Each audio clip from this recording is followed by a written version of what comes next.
ship's control panel. It'll be somewhere nearby. Take the lid down, and you should find yourself in the chamber of the Ultima weapon.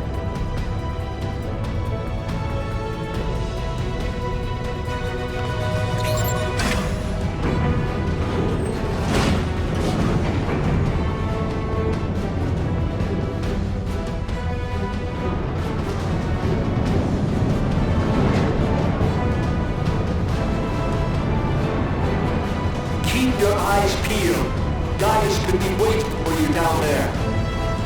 Oh, and don't even think about dying. You're too bloody useful. The interference is getting worse. I don't think the connection will last much.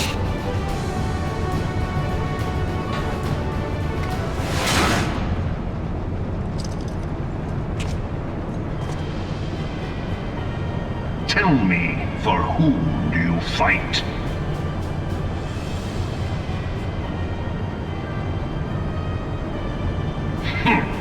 How very glib.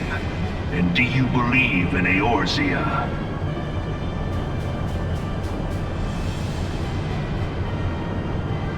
Eorzea's unity is forged of falsehoods.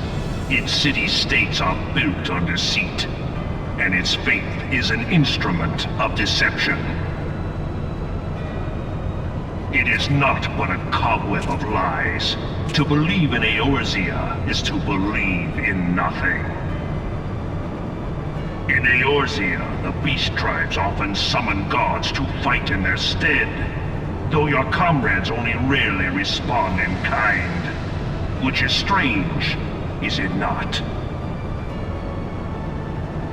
Are the 12 otherwise engaged? I was given to understand they were your protectors. If you truly believe them your guardians, why do you not repeat the trick that served you so well in Cartano and call them down? They will answer, so long as you lavish them with crystals and gorge them on ether. Your gods are no different from those of the beasts. Icons, everyone. Except but this, and you will see how Eorzea's faith is bleeding the land dry. Nor is this unknown to your masters, which prompts the question, why do they cling to these false deities? What drives even men of learning, even the great Louis Soir, to grovel at their feet? The answer? Your masters lack the strength to do otherwise! For the world of man to mean anything, man must own the world. To this end, he hath fought ever to raise himself through conflict, to grow rich through conquest. And when the dust of battle settles, it is ever the strong who dictate the fate of the weak.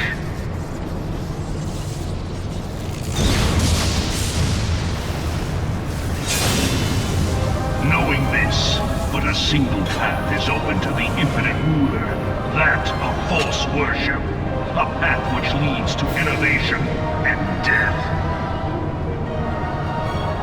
Only a man of power can rightly steer the course of civilization, and in this land of creeping mendacity, that one truth will prove its salvation. Come, champion of Eorzea, face me. Your defeat shall serve as proof of my readiness to rule. It is only right that I should take your realm, for none among you has the power to stop me.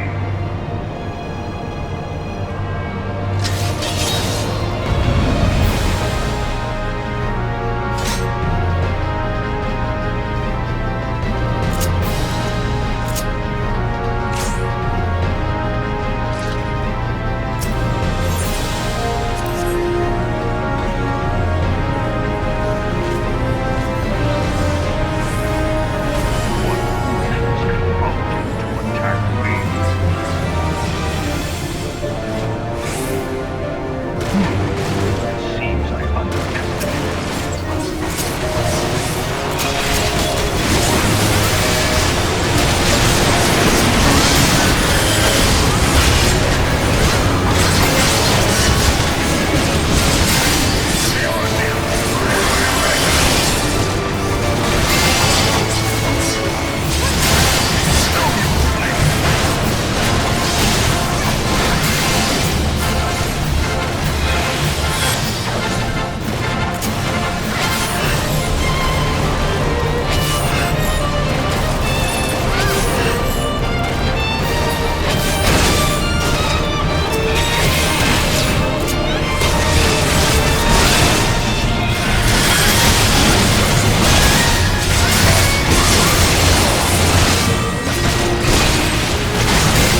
most impressive. Such power befits a ruler. Yet, you lack the resolve to put it to proper use. A waste.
Allow me, then, hero, to do that which you will not.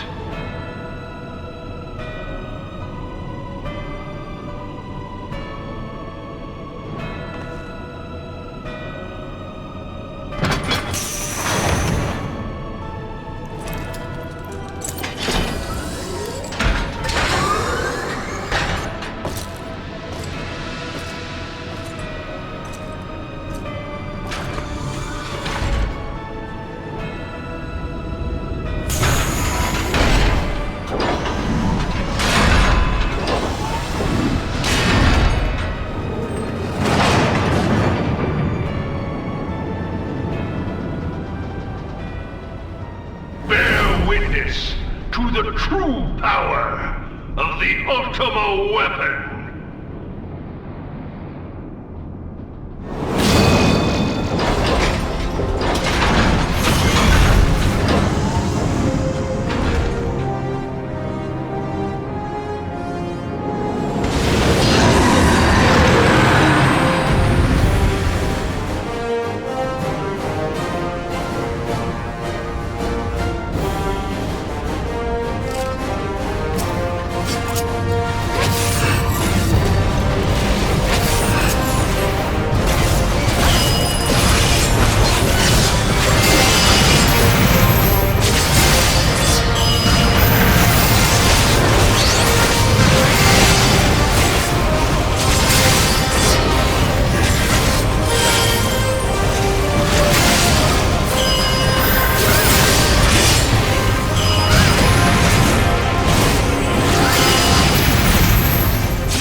Why does my enemy still stand?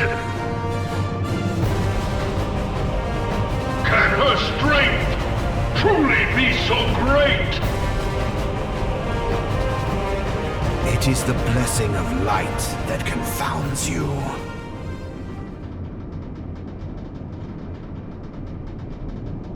La Habrea.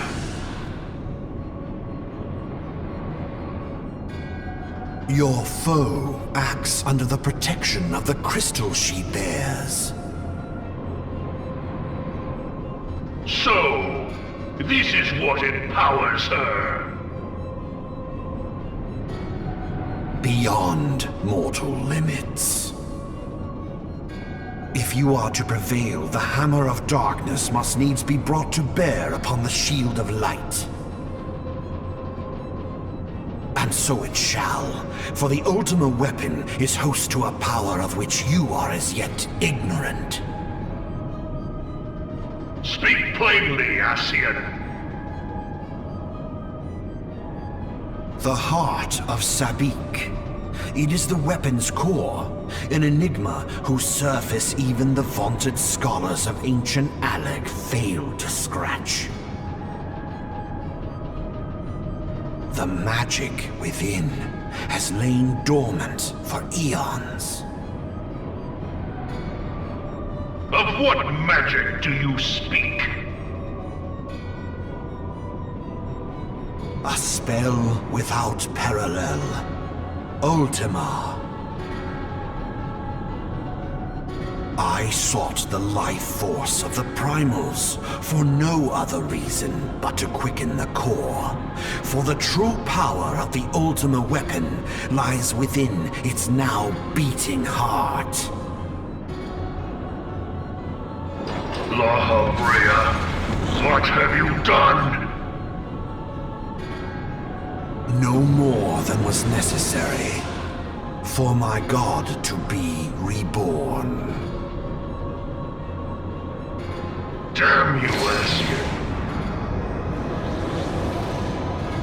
The hour is at hand. Behold but a sliver of my god's power.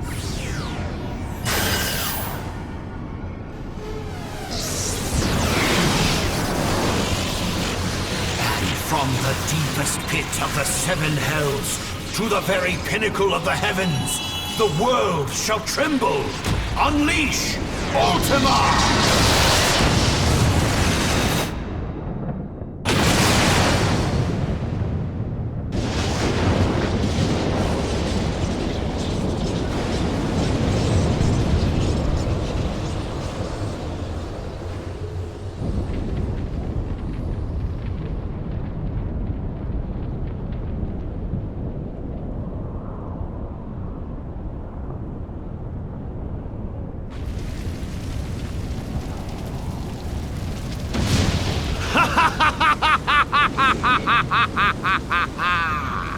Such devastation!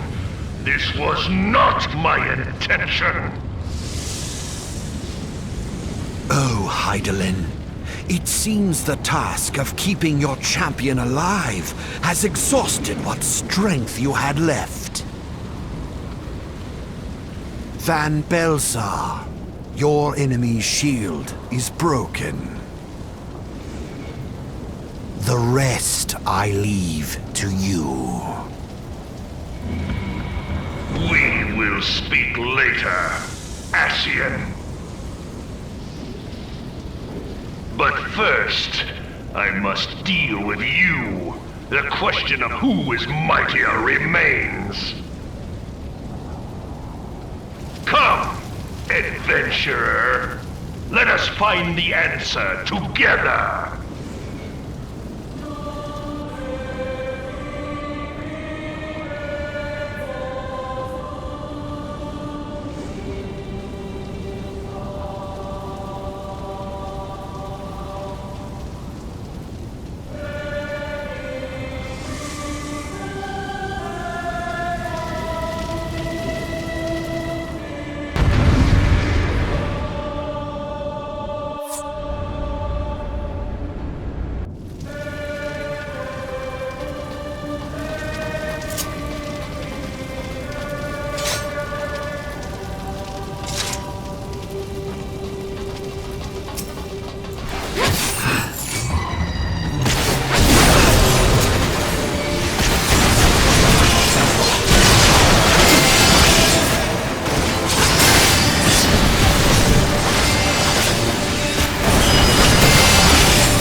heed me. The subjects of a weak ruler must needs look to a higher power for providence, and their dependence comes at a cost to the realm. The misguided elevate the frail, and the frail lead the people astray. Unless a man of power wrests control, the cycle will never be broken. You of all people must see the truth in this. You who have the strength to rule.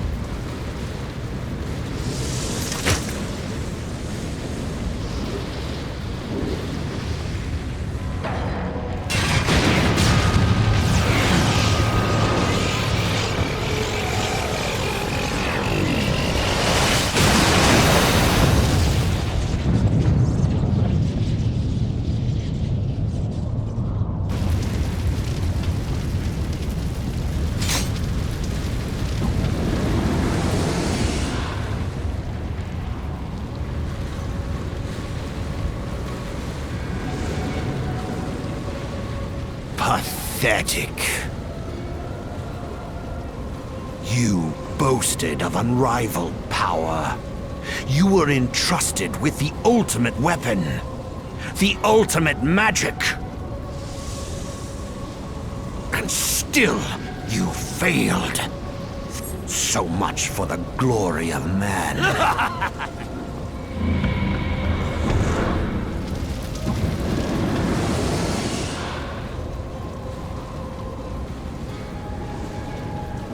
The growing imbalance afflicting the planet must be redressed. If it is permitted to worsen, the very laws of existence, both etheric and physical, will be warped beyond all recognition. Know you the root of this corruption? Hydaelyn. Like a parasite, she must be burned out if the planet is to recover. And naught but the return of the one true God will ensure her complete excision. Yet, to pave the way for the Master's return, a chaotic confluence of untold proportions must needs be brought about. And that will necessitate the presence of the primals. Needless to say, both you and your scion accomplices cannot be suffered to interfere in this endeavor. You will not leave this place alive.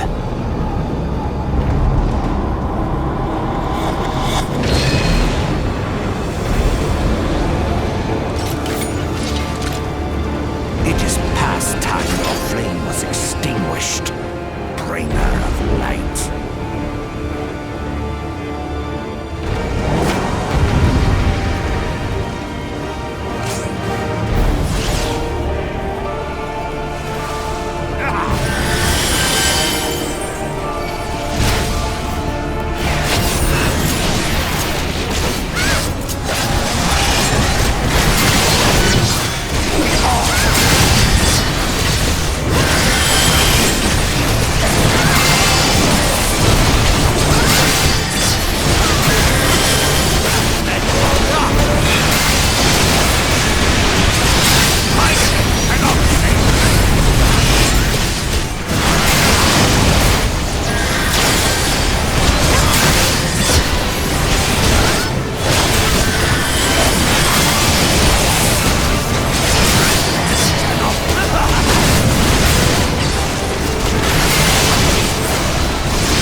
It seems the engineers have matters well in hand. Should the barrier work as we intend, Doma will be free to reinforce her allies in Alamigo without fear of weakening her own borders. Honored friends, the time has come to put your hard work to the test. Start the generator.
It seems the engineers have matters well in hand.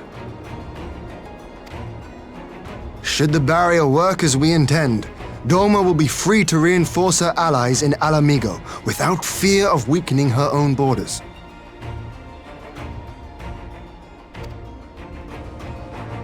Honored friends, the time has come to put your hard work to the test. Start the generator.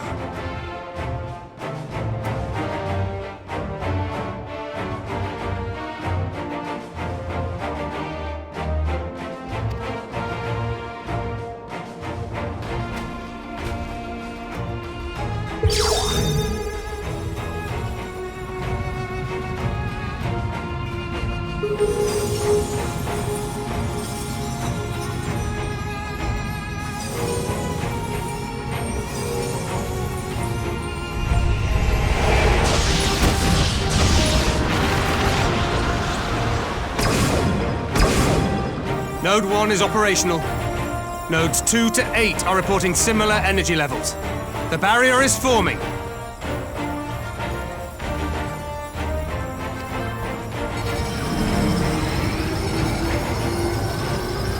$1,000 yards, 2,000, 3,000. Expansion remains smooth. No fluctuations detected.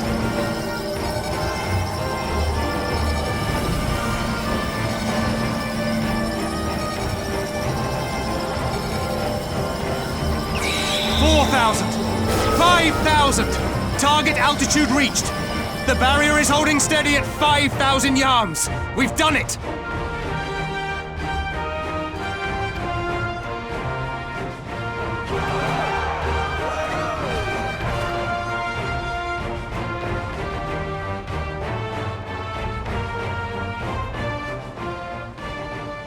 Is that an Imperial airship? Of all the rotten timing. But this is a gift, Mistress Alize. They can test our new wall for us.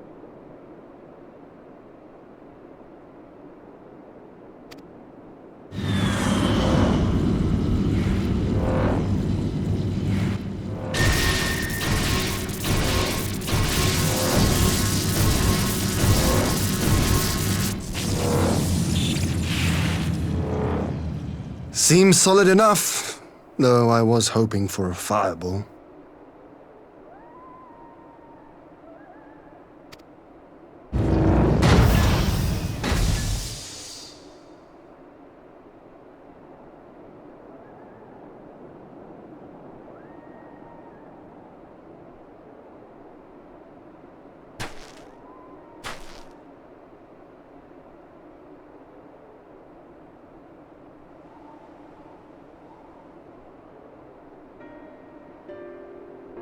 By the gods, it's Alpha now.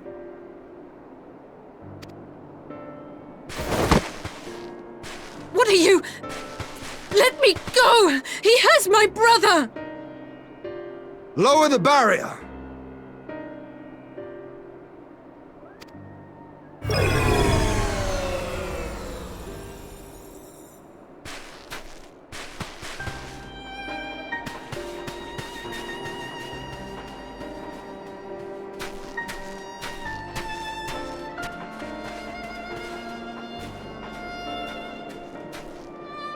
Be at ease, girl. The lad is not dead, merely locked in slumber. No, not him too.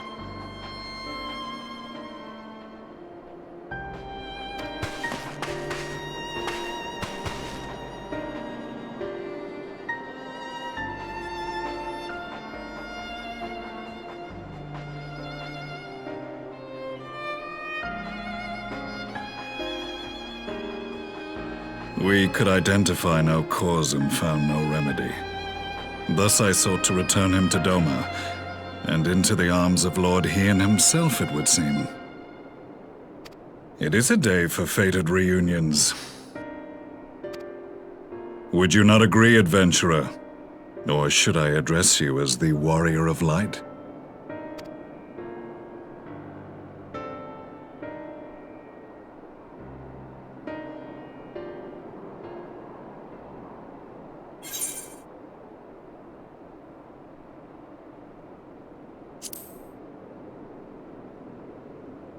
I, Gaius van Baelsar, the Black Wolf.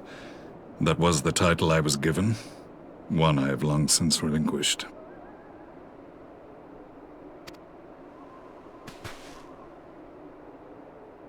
Stand down.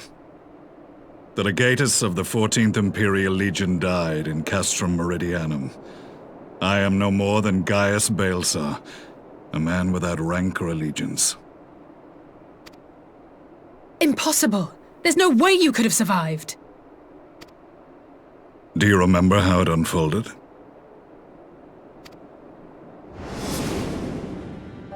How I was deceived by La Habrea?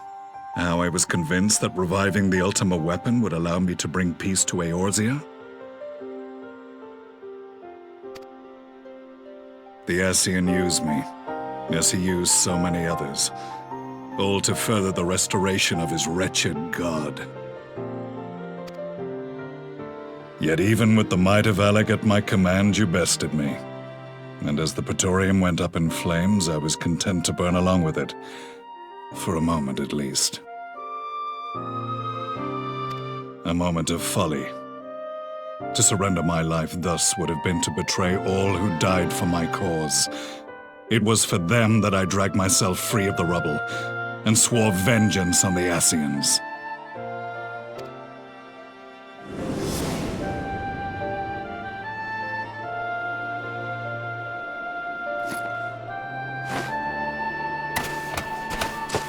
The Black Wolf has shed his pelt, never to return to Garlemald or her legions. I live now only to exact revenge.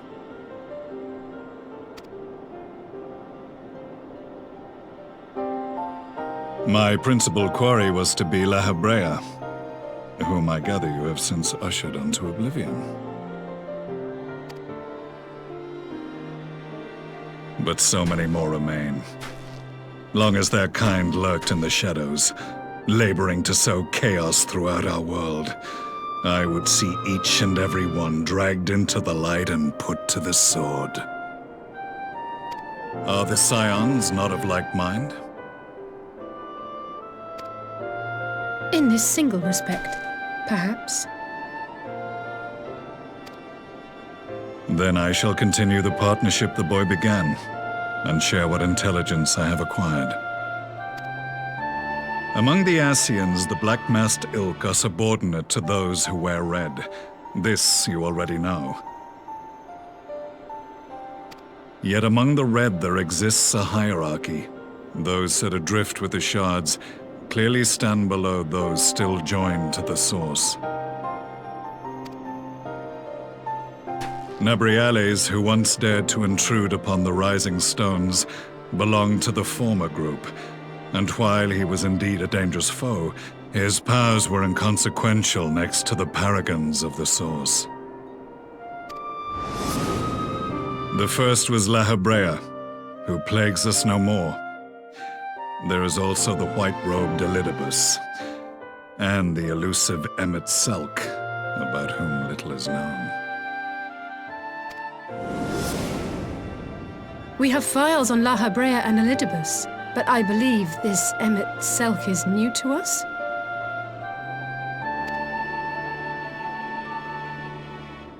As I assume my brother told you, we have evidence to suggest that an Ascian now walks in the body of the Crown Prince. Have you identified this interloper? Elidibus seems the most likely culprit. As emissary, it is his role to maintain the equilibrium between darkness and light. Your many deeds in Hydaelyn's name have upset the balance, and I believe he seeks to restore it by throwing his considerable power behind the Empire. As a leader of the Ascians, he is one of our primary targets. It was on the trail of this very prey that the boy and I came across the scene of a failed uprising. In the absence of a single Garlean casualty, we inspected the bodies of the rebels, and the lack of any external injury drew my immediate attention. They had been slain by Black Rose, an alchemical invention of the Imperial Army. When I yet served as legatus, I ordered its production halted, and all stockpiles destroyed. Toxic gas is not a tool of conquest, but of extermination. Toxic gas? This must be the new weapon Maxima warned us about. Something deadly enough to sweep away all resistance in a matter of hours. Gods. You don't think they're planning to use this in Alamigo, do you? Put your fears to rest. We infiltrated the production facility and destroyed all existing stores of the chemical along with the plant itself. Even should they rebuild the operation, they will not soon manufacture another batch. Regardless, I would draw your attention to a directive we discovered in the plant's records. The document was marked with a recent date and authorized with the signature of one Zeno C.A. Galvas.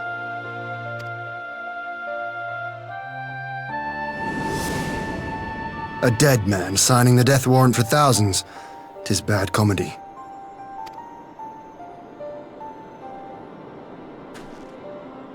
But the tale does not end there.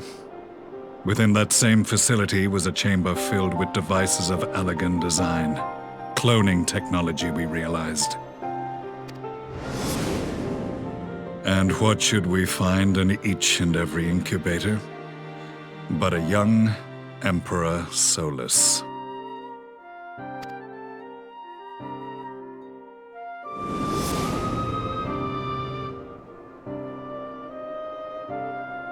All of which prompts the question, were the Ascians responsible for these abominations, or was it the will of the Emperor?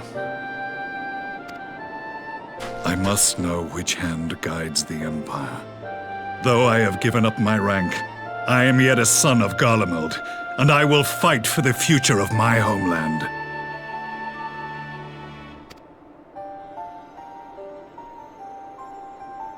It is time I return to the hunting of shadows. We should focus on our common foe. To reopen old quarrels now would serve no purpose. You saved my brother's life, so I'm willing to let sleeping dogs lie. But in truth, it's not my decision to make.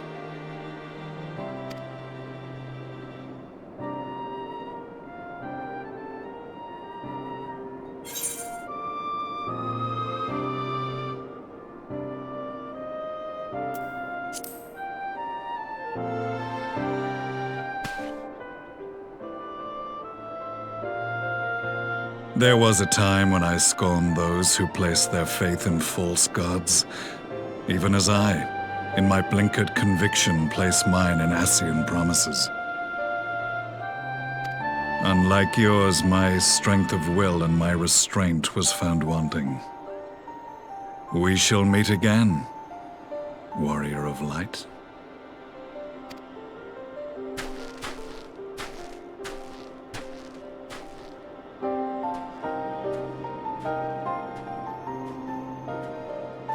So that was the infamous Black Wolf.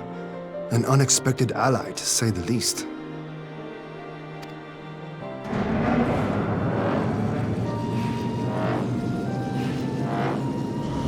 Well, I am content to leave the fine-tuning of the barrier to cleverer minds. Let us bid our friends from the Ironworks farewell, and see what can be done for Alphino back in Dorma.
Our supplies of Black Rose have been ruined, but the new plant is already under construction. We should have the first batch ready in time for the offensive, Your Radiance. See that you do.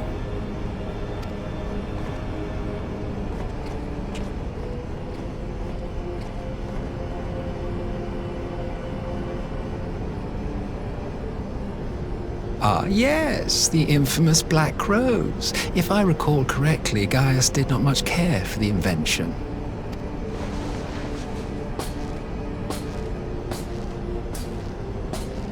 A ruthless and indiscriminate weapon indeed, this airborne poison. It seems you are capable of making decisions worthy of your bloodline.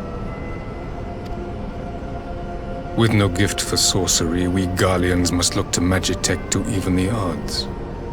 If it spares the needless deaths of our soldiers and serves the cause of this empire, there is no method I would not employ. How very noble of you. Truly, though, I must commend you for embracing your role as Emperor. You play the part of the determined ruler well. Sometimes even I catch myself believing.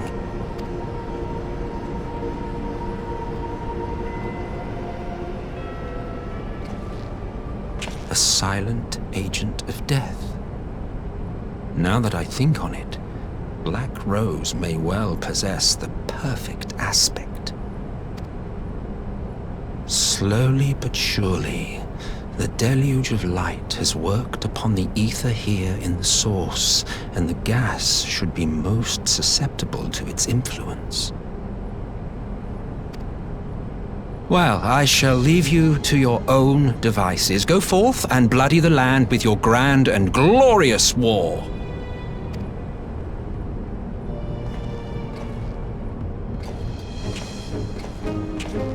While you do what, precisely?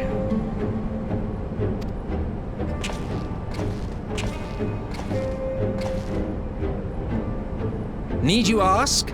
I will be doing what all Ascians do. I am well aware that your kind exists only to usher in the next calamity. But you seem oblivious to the harm your singular agenda causes to the Empire. You cannot have forgotten the events which followed your mortal demise.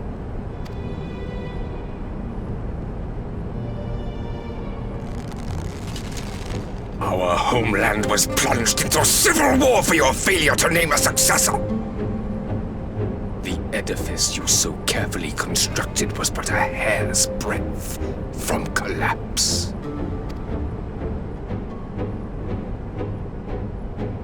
Are you truly so naive?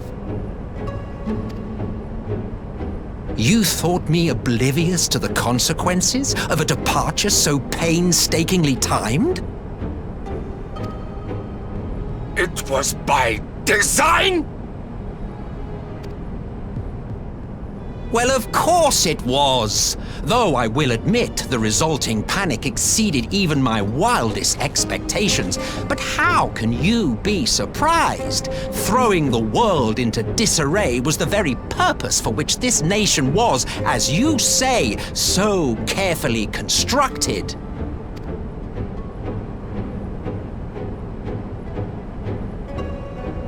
Now, if you have no further questions, I must be on my way. Since we may not meet again in this lifetime, it would be remiss of me not to offer a word or two of gratitude. I really must thank you for this surplus of vessels. I can mold any host into my own image, but having bodies tailor-made for me in this fashion is so much less tiresome. You dabbled in elegant cloning techniques, yes? It certainly is a compelling, not to mention entertaining, field of research. And of all the options available, you chose the Founding Father on whom to experiment. You have a twisted streak to you, Varus, like grandsire, like grandson, hey? If events play out as planned, this will become something of a family enterprise. You will be the capstone of this world, I the anchor and shard, and together we will give the lie to this star's fraudulent existence.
Welcome back, you two. Greetings, Lord Hien. Glad you could join us. Glad to be here. I would have come sooner, while our own defense is not in question, but I am pleased to report that our soldiers are assembling for deployment to Alamigo as we speak. We're grateful for your support. Thanks to the efforts of our allies, it won't be long before we've established defensive positions on this front as well.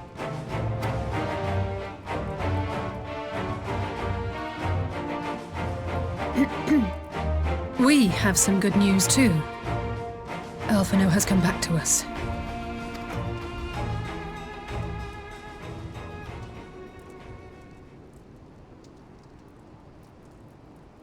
So, Alphino won't wake up, Gaius van Baelsar is alive and hunting Ascians, and the Empire is planning to poison us all with toxic gas. Does that sound about right?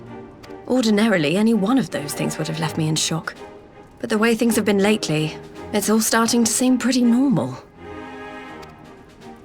Getting back to your report, are we sure this Black Rose is the weapon Maxima was talking about?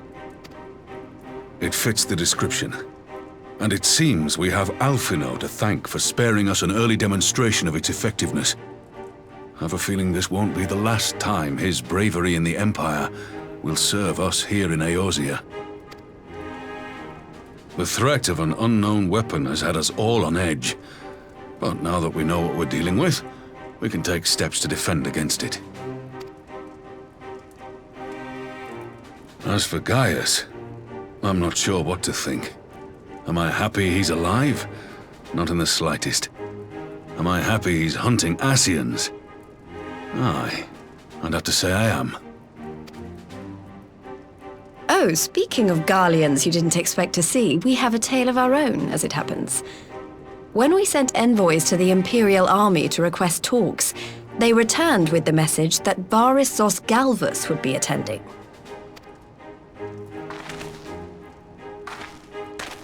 The Emperor himself.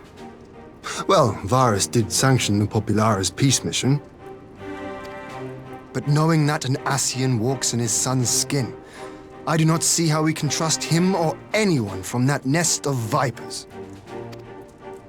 The Alliance would proceed with negotiations regardless, if only to give ourselves more time to prepare.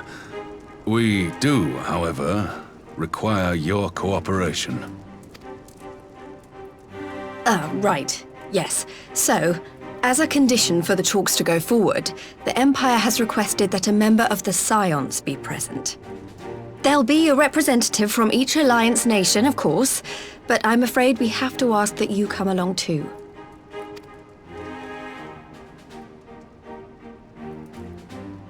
Gods, Lise, you know how much I hate politics.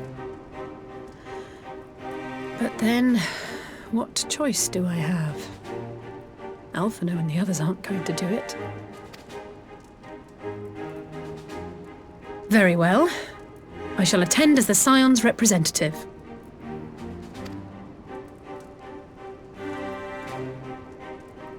In case you're wondering why I didn't ask you, the Empire also requested the presence of Eorzea's champion.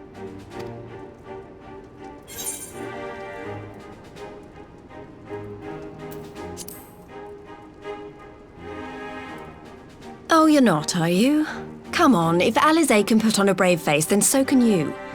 Now, we don't know what Varys means to bring to the table, or why he wants you there, but having you close at hand should make all the difference. The meeting will take place on the border. Anticipating an early assault, we mean to position the bulk of our forces nearby. The Alliance leaders should already be on their way. Once you're ready, we can head out and join them.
esteemed representatives of the Eorzean Alliance. On behalf of the Gallian Empire, I thank you for inviting me here today.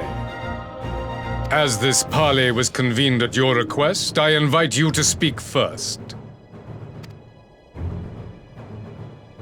Very well, Your Radiance.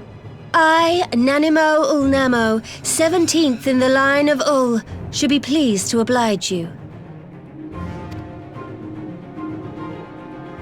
As recent events in Alamigo and Doma have made plain, the subjugation and exploitation of neighboring nations is not a sustainable policy.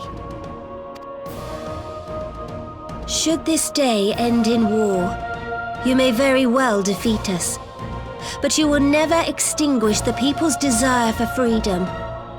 Though it may not be in our lifetime, there will be another revolution, another war, and the cycle will continue.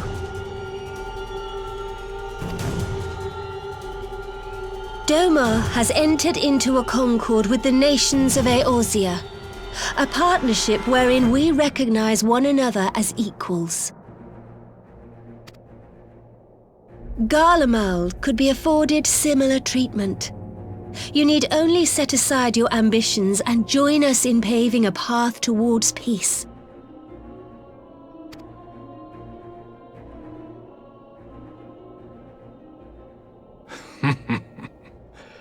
You will not win me over with sophistry, Your Grace. As you know only too well, this alliance lacks the strength to keep the peace within its own borders. Even now, your struggles with the Beastmen continue unabated. Divided, you sow this fertile soil with the seeds of your differences and reap naught but discord and chaos for your trouble. Eorzea must be united under one leader. One purpose.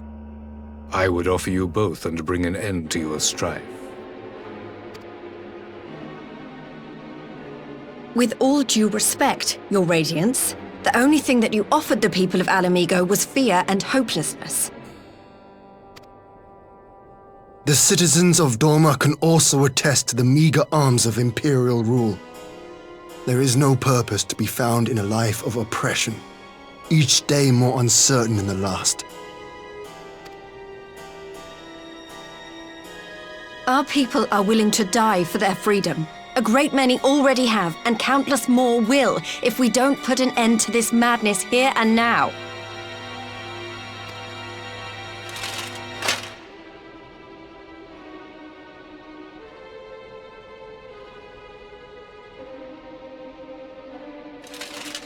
We brought order and stability to your lives. This madness and bloodshed is of your own making. You broke the peace, not Garlemald. Peace. Order. You kill our peoples, despoil our lands, take everything that is ours. And what? You expect us to lick the boot that grinds our faces into the dirt?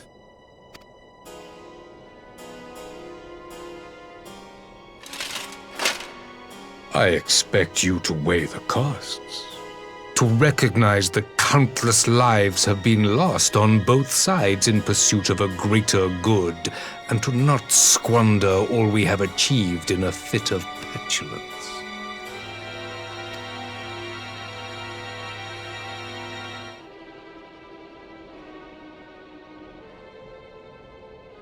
Your Radiance. I fear I can personally attest to the dangers of pursuing one's vision with such righteous fervor. For 1,000 years, the Holy See of Ishgard waged war with dragons.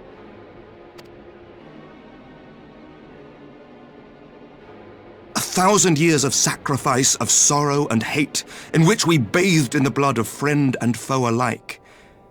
Had it gone on any longer, we may well have drowned. Yet we have chosen to raise ourselves out of this bloody spiral, and have since made peace with our former enemy. So I understand. No doubt the dragons were more receptive to your overtures in the wake of their leader's demise.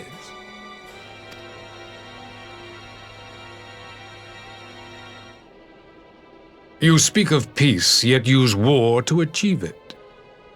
Your father would not have bothered to obscure his intent with honeyed words. He understood that strength is all that matters in the end.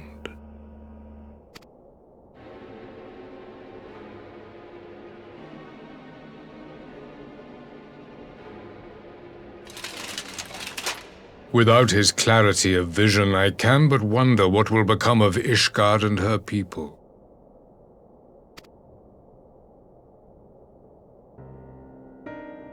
There was a time when Garlemald too lacked a leader of conviction. Weak and unable to wield magic, we were at the mercy of the strong from whom we sought refuge in the bitter cold of the north. Were it not for the discovery of ceruleum and the subsequent development of Magitech, we might never have gained the power to take back that which was rightfully ours.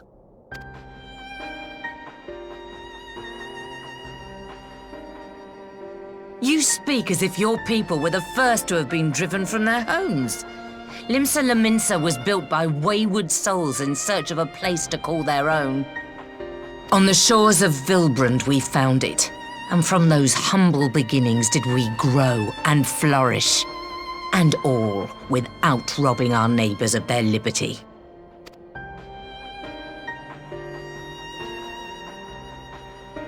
So saith the pirate. Am I to believe that you simply asked the kobolds to yield up their lands and that they were happy to oblige you? That you did not drive them out like rats in the hold of one of the many ships seized by your privateers?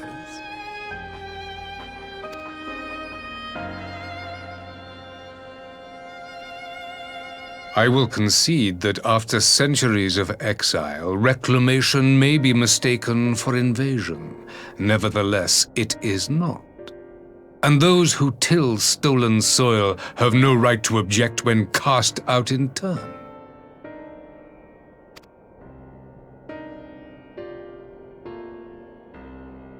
Your uncompromising nature rivals that of the Ixal. They too lament circumstances which they themselves perpetuate. Were they but to embrace peace, we would welcome them with open arms. Indeed, some few have done just that, and now receive of the 12's Wood's bounty. Would that your people might learn from their example.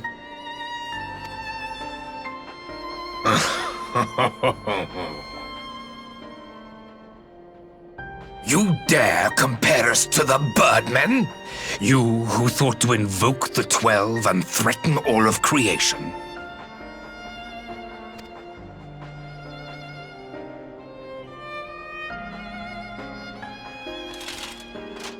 I came here in the hope of finding some speck of common ground, but I see now these discussions will accomplish nothing. Despite what you people may believe, I am not wont to choose the sword over the olive branch. 'Tis but a pity men are loath to accept one without first being shown the other.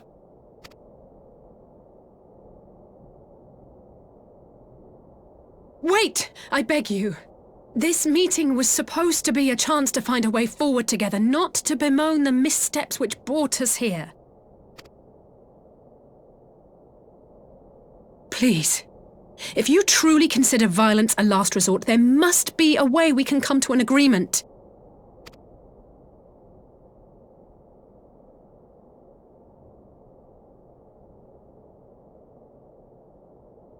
As Mistress Alisaie says, we did not come here to bicker over the past, but to discuss how we might strive towards a brighter future.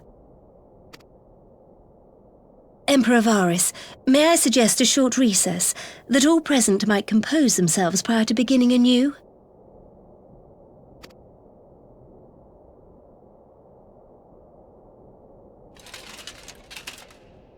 Very well. I pray this intermission will suffice to move these talks in a more constructive direction.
Now then, who would have the floor? Before we resume, I wish to offer you an apology. After you graciously accepted our invitation to discuss an armistice, we have done naught but rebuke you at every opportunity. I believe I speak for all of us when I say we are deeply sorry for our discourtesy.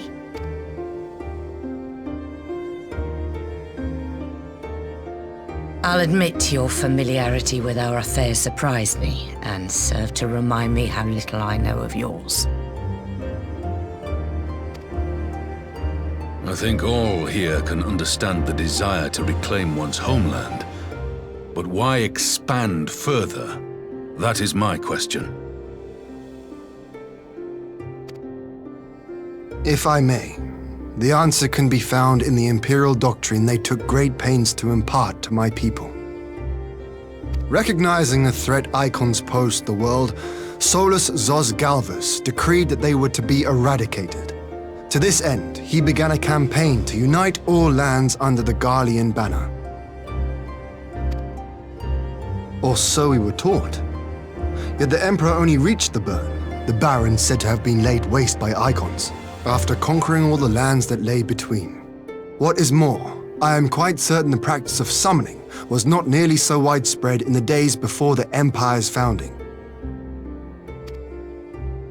When you put it like that, it all starts to sound like an excuse, doesn't it? But to distract from what? Why are you really waging this war?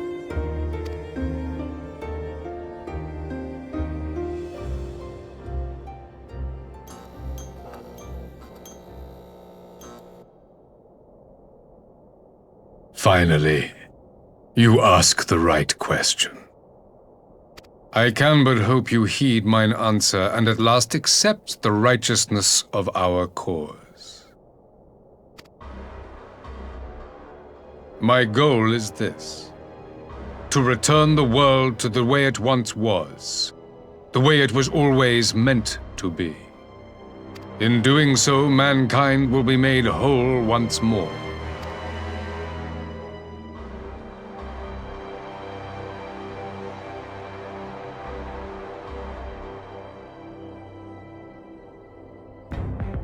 No longer will we suffer from the dissension born of our differences. There will be but one race, a perfect race, as we were when time began. What in Rulga's name are you talking about? I am talking about the origins of this star, of the source and its 13 reflections. At the instant of the great sundering, 'twas not only the world that was shattered, but mankind itself. Thus were we divided into myriad races, each with its own unique imperfections. That is why man looks upon his neighbor and feels fear and hatred, why he wages war, why he kills his brother. You all in your own way have proven as much today. The peace you seek is but a fleeting solution to a fundamental problem. One which calls for more drastic measures. To bring about everlasting peace, our worlds must be rejoined. That is the goal the Empire would see realized. The glorious future unto which we shall one day shepherd mankind. A rejoining of worlds? I have heard this tale of the source and its reflections before. Are these not the selfsame desires as the Ascians? Emperor Varys, do not trust in their words. They will lead you to your doom. My father thought to use them, but in the end he succumbed to their temptations. He embraced summoning like so many other pawns before him. Do not tell us you mean to do the same.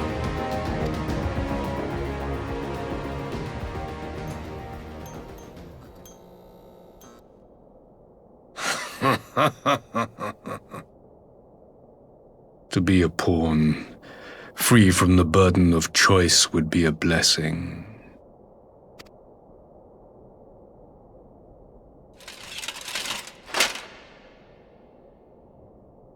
But I forswore that privilege the day I learned that the Garlean Empire was built by the hand of an Ascian. What?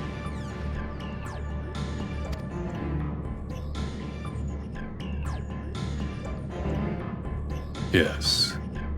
My grandsire, the former emperor, is of their number. And who better to build an empire capable of bringing about the calamitous change we desire? Would you condemn me for this alliance, for bowing to the will of these shadowy masters, when the prize is true and lasting peace?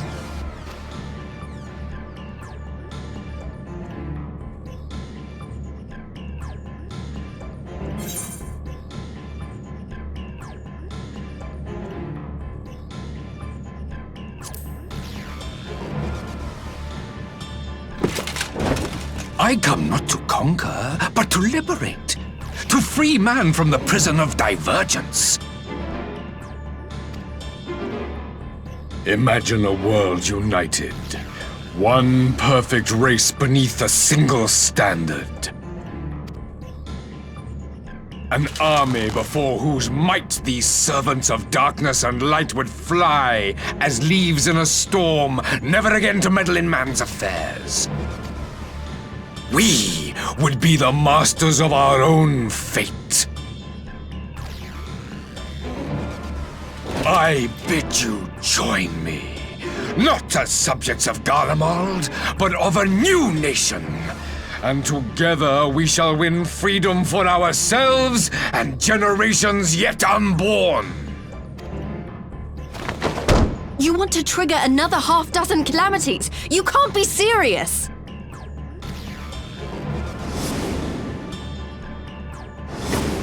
Have you forgotten how many died? There will be no one left! Do you truly imagine we would aid you in your bloodletting? It is unthinkable! Unconscionable!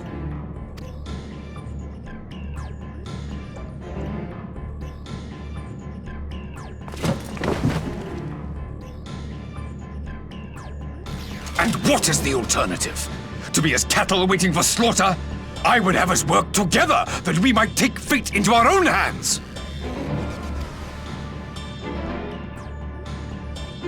Into your hands, perhaps.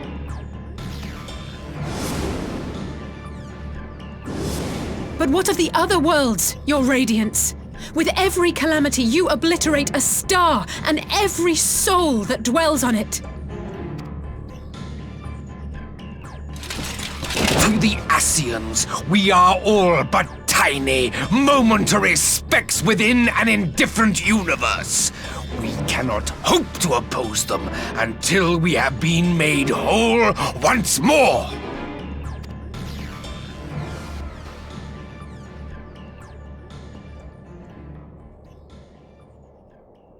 Are these truly the words of Garlemald's ruler?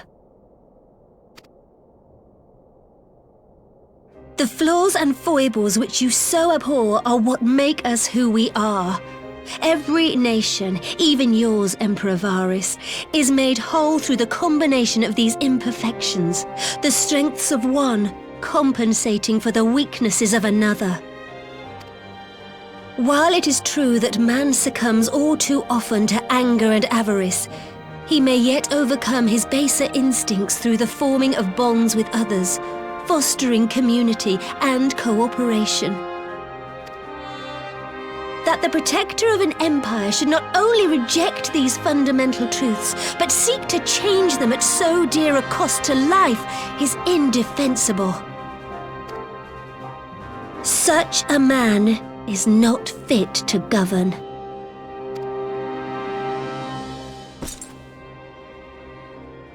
And you, warrior of light, would you refuse me as well?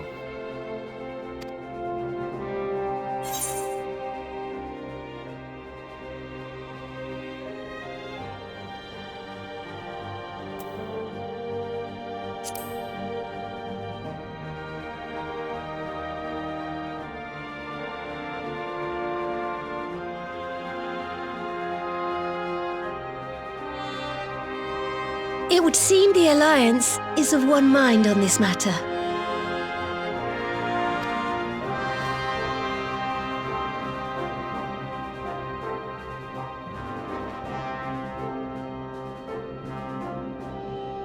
You Eorzeans never cease to disappoint me.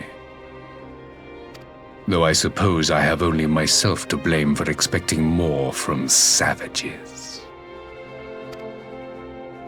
This discussion is at an end. I bid you make ready for our next meeting. It will not be at the negotiating table.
I'm not sure what I was expecting from our meeting with the Emperor, but it wasn't that.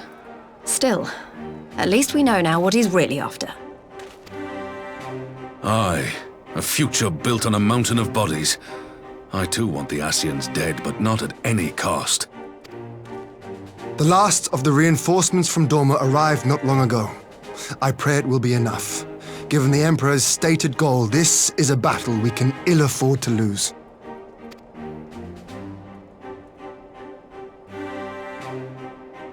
If the Gallians come in force, we may not have much say in the matter, even with our combined strength. We knew from the first that the odds would be against us. But if there is even the slightest chance of victory, we must do everything in our power to seize it.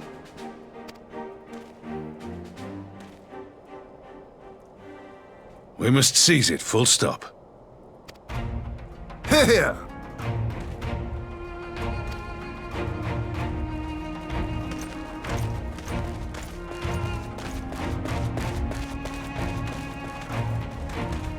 The two of you are to join an irregular unit and support the main host. I won't bother asking if you're minded to fight. After coming this far, how could I not? And for once, there's no one around to countermand me. Not that they would. Not even my brother. But we all know who'll really make the difference. Ready to frighten some Garleans? I wouldn't want to be on their side. Might I ask you to accompany the Dorman contingent? They are strangers here, and your presence would do much to raise their spirits.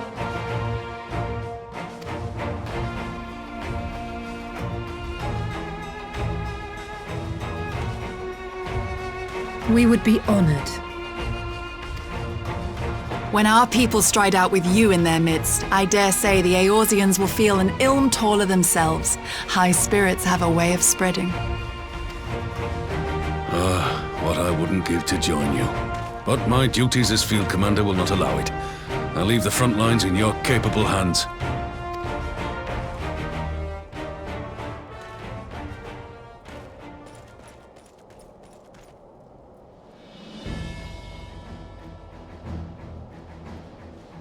Comrades, ready your arms.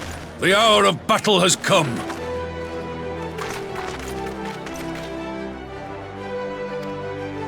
May the crystal guide us to victory!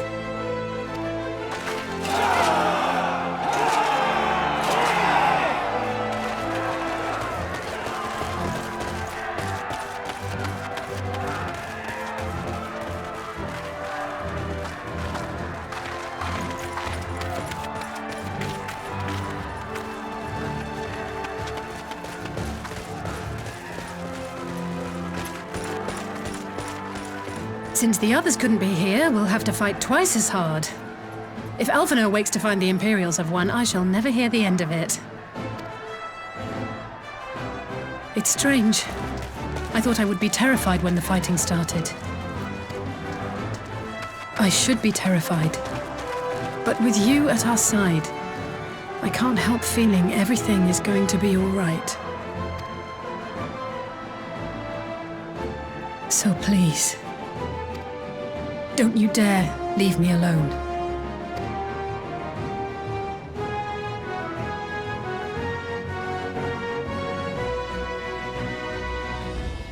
No matter what happens, we have to survive together.